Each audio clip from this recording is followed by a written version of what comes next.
This is my favorite room in the Queen Mary, by the way. We call it the Queen's Salon these days, but back in the glory days when the Queen Mary roamed the North Atlantic to and fro, it was the first-class main lounge. And it was a social gathering place for first-class passengers. And there were couches and chairs all around the room. Tea would be had in here in the afternoon, bouillon in the morning. People would play games, listen to concerts. In the evening, the carpets would be rolled back, and dancing and cabaret would be had until the Atlantic dawned. Before I go on about the room, though, I'd like to tell you a little bit about the Queen Mary, how it came to be, moreover, how it came to be here with us. The Queen Mary was conceived by the Cunard line all the way back in 1926, and from one line on a drawing board would this 1,019.5-foot, 81,237-ton, 12-deck tall ship grow. The keel was laid in Scotland on the 1st of December in 1930, and throughout that first year, work would proceed rapidly on the hull. But in 1931, about December the 10th, disaster struck. Cunard Line had become caught in the grips of the Great Depression, and all work on this ship, which was only known as Job Number 534, was suspended. And so there had to be a way found to get the work on this enormous ship restarted, because the unfinished hulk on the ways shouted failure, failure to all of the people that lived in England and Scotland. And so the way work was restarted was to seek government help. And the government said, well, we'll only help you if the Cunard Line and the White Star Line merge. Everyone's heard of the White Star Line, right? Well, the White Star Line owned the Titanic all the way back in 1912, that sank on its maiden voyage. And they were still in business in 1934. So the two lines merged and became one solid company. On the 26th of September, Queen Mary and King George V arrived in the shipyard in Scotland, and with one simple sentence, the Queen Mary was given its name and launched. And Her Majesty said, I name this ship the Queen Mary and wish success to her and all who sail in her. And of course, in the King's speech before the launching, he would say that may she be a place where people come together as students and leave as friends. And of course, the Queen Mary is still doing that 80 years later. The ship was launched into the River Clyde. Over the next 2 years, it was fitted out. She had to grow up. The birthday was the day the ship slid into the water, and then when all the beautiful interiors, the engines, and everything to make the ship come alive, by 1936 it was completed. She was in the south of England, ready to sail away on the maiden voyage. Queen Mary came down for a visit with her son, King Edward VIII. By this time, King George passed on. And they toured the ship all day long. Princess Elizabeth, who's now Queen Elizabeth, slid down the slide in the playroom with her famous uncle. And then they watched a Mickey Mouse film together. And 2 days later, the ship would streak away on her maiden voyage. She was built to be the fastest ship in the world, but did not become so on that first voyage because of fog on the last day. And in those days, before the advent of radar, you slowed down for the fog because you could easily run a ship like this into a collision. It takes 10 miles to stop the Queen Mary from full speed. But she would become the fastest ship eventually. But in those first days, there were no handrails in the ship, and none of the furnishings were anchored to the floor.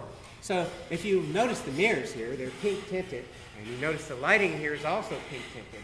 Well, it was done that way for a reason, because when the ship first went to sea, they didn't think it would pitch or roll around. They thought that at 1,019 feet long and 80,000 tons, so it was too big for that. But in October of 1936, Commodore Edgar Britton was faced with a hurricane in mid-Atlantic. The ship was rolled over 30 degrees in one direction, 30 degrees in the other direction, and it was so heavy that it became like a big pendulum, swinging back and forth. People were hurt. And so on the next voyage, they sent an army of carpenters to anchor down the furnishings and install handrails, and they installed these pink mirrors.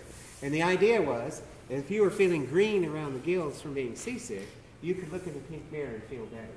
It doesn't work. Green is green, I know. Anyways, the ship was at sea the day World War II was declared, just 2 days away from New York. The BBC broadcast went through here and announced to all the passengers that war had been declared, and that there were submarines wanting to sink the Queen Mary before it got to New York. So everybody was hysterical. Bob Hope, was traveling in the Queen Mary with his wife Dolores. And Commodore Irving asked Bob Hope to put on an impromptu comedy act right here on this stage. And he said it was the hardest thing he'd ever tried to do. No one laughed. Reminds me of my tours and lectures. So I know how he feels. But when he did get to New York and stepped off the ship had traveled overloaded for that voyage. And there were people sleeping in here on cots, and they were trying to get away from Europe before war was declared. And one of the media asked Bob, said, well, how was your trip over? And he says, well, Dolores and I were one of the lucky ones. We had a room. It said men over the door. So anyway, not losing his humor, the Queen Mary would start 5 years of carrying troops around the world. She would carry 810,000 troops before the end of World War II. Winston Churchill, the Prime Minister of England, would credit the Queen Mary and her sister, the Queen Elizabeth, for shortening the war in Europe by 1 year. So millions of lives were saved by this ship's ability to carry men and materials to fight a war in pursuit of peace. After World War II, the Queen Mary traveled back and forth across the North Atlantic with record numbers, earning what she cost to build every year. It's about $50 million for the Queen Mary and Queen Elizabeth. And by the time the late 1950s arrived, the pot of gold that the Cunard line had found began to dwindle, because now the experimental planes were starting to fly in Seattle.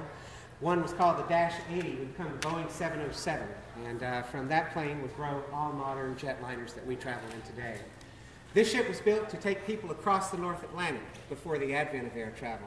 Today we use ships for cruising, so we use ships for pleasure. Expensive ships like this that use 1,000 tons of oil every day, that's 13 feet to the gallon, will never exist again. And But by 1967, Cunard was faced with the unenviable decision to retire the Queen Mary, and so they did, and they put it up for sale. The city of Long Beach paid $3.5 million for the ship, and it was brought here around Cape Horn because it's too large to go through the Panama Canal, and we opened to the public here on the 8th of May, 1971. I knew Captain Jones, the Queen Mary's last captain that brought her here. I spent a lot of time with him at his home in England. And he said when he got the ship off the coast of Baja that an armada started to form around the ship of small boats. By the time he was at Newport Beach, there was 5,000 boats all around the Queen Mary. It was the event of the late 60s in this area. And he said he brought her in but within 2 miles of Newport Beach so that California could get a look at their latest tourist attraction. And in a bold move, rather than make the starboard turn into the breakwater and dock at Long Beach, he said, I couldn't bear to take my ship to the end, so I took her in one long circle before entering into the breakwater. He rang up finished with engines, which is like turning the ignition off, and allowed the Queen Mary's great heart to cool forever at 7 minutes after 12 on the 9th of December, 1967. And the ship would never sail again. And that sounds a little sad, but from the ship, the Queen Mary, would grow the legend of Queen Mary. Queen Mary carried 2.2 million passengers in peacetime, 810,000 during World War II.